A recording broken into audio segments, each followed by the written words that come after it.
Hi guys, I'm Lisa. Welcome back to the channel. This week I got a request from one of you about how to put together a counteroffer. To be honest, I'm not an attorney and I didn't put our offer together. My attorney did that with my input. So to answer the question, I asked myself, if I had to put together a counteroffer today, how would I go about it? And I decided to do some research and thinking about that. And that's what I want to share with you today. Settlement's a big area, so I won't be able to cover it fully in today's video. But what I have done for you guys is leave you a lot of links in the description, so you can do some studying on your own. So with all that said, let's get into it. One of the things that I always find useful are samples, examples, and templates. So I looked around for those, and I found this sample counteroffer letter by Babcock Law Firm that I've linked to in the description. So you'll at least know what that looks like and have some kind of a guide to follow. The simplest, most broadly helpful information that I found was at Equip for Equality. This is an organization that supports disabled workers in Illinois. Their best practices for mediation has some excellent suggestions on how to think through your demands, which is what making a counteroffer is all about. Step 1, add up your monetary damages. There are a few categories of monetary relief that we can ask for. And after I explain what they are, I'm going to talk a little bit about what you'll have to be able to prove in court to be able to claim these damages. Knowing that will help you assess the risk of not accepting your employer's offer and continuing to fight. It'll also help you figure out which of your demands you can defend and which ones you might want to give up in the spirit of compromise.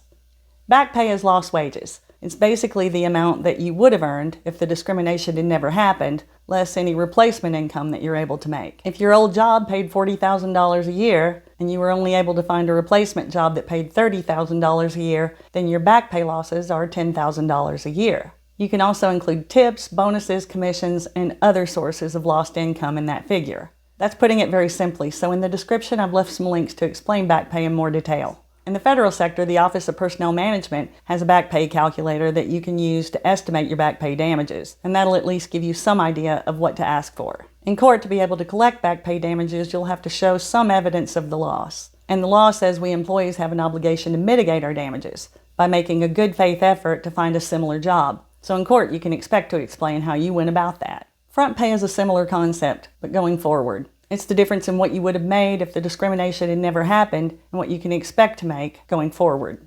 Most of the sources I ran across this week say that front pay is very hard to justify. In court, you'd have to show evidence not only of the drop in income, but you'd have to explain why, in spite of your efforts to mitigate your damages, you weren't able to find a comparable job with similar compensation. That's a relatively heavy burden, so it's not going to be easy to find an employer who's going to agree to front pay in a settlement offer. But you might be able to use it as leverage to get more compensation on another front.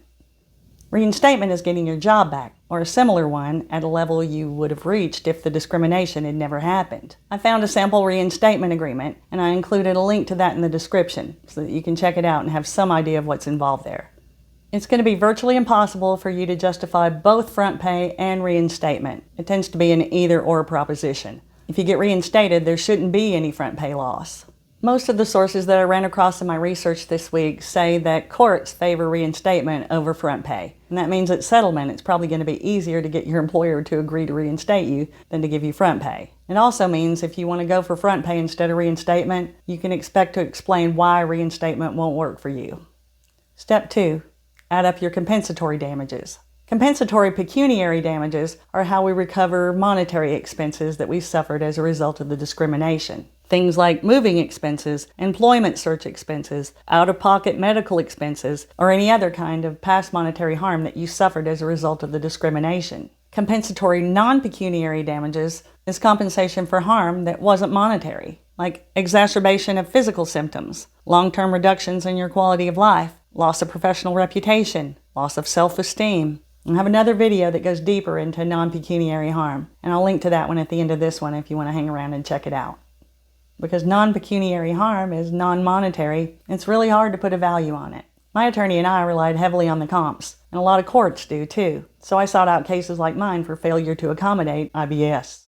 Then I looked at how much each one got and why, and doing that gave me a very good idea of what the courts might think a case like mine was worth. And to get you started with that, in the description I linked to a report that I found on cases with non-pecuniary damages over $100,000. There are caps on non-pecuniary damages. One thing to consider is that those caps are per claim. So if you have multiple claims, you might be able to use those as leverage in your settlement negotiations. There's also non-monetary relief. Step 3, consider what you'd be willing to settle your case for. It's a given that in your settlement, you won't be able to get everything that you might be able to win if you went to court. But of course, you might end up going all the way to court and getting nothing. So how do you make a decision? I wish I could give you a formula, but I couldn't find one. But I can give you some tools and some things you might want to think about. Of course, there's a certain amount of value in having money now rather than having to fight for 4 years to get it. That's a really tough call. Looking at the future value of various settlement proposals can help you make it. You can find calculators for that online. You can just plug in the amount of a settlement offer and the current inflation rate, which is about 8.5% right now, plus an estimate of how long your case is likely to drag out. You can just take your best estimate here. All you need is a basis of comparison for different settlement amounts. You can see at current inflation rates, getting $70,000 today is roughly the same as getting $100,000 in 4 years. My compensatory non-pecuniary damages were capped at $100,000. So if NASA had offered me $70,000, I would have taken it and saved myself the stress of fighting for 4 more years. But NASA only offered me around $17,000. Accepting that would have been roughly equivalent to getting $24,000 at my hearing. My attorney and I both thought we could do better than that, so we turned down NESA's offer and submitted a counteroffer based on our comps. You might want to consider some other factors besides how much, like your level of need right now and the risk that you could lose in court. If I could have paid off my attorney with the $17,000 that NASA offered, I probably would have taken it, even though I did a lot better by going all the way to hearing. Everyone you talk to is going to have a slightly different perspective on settling.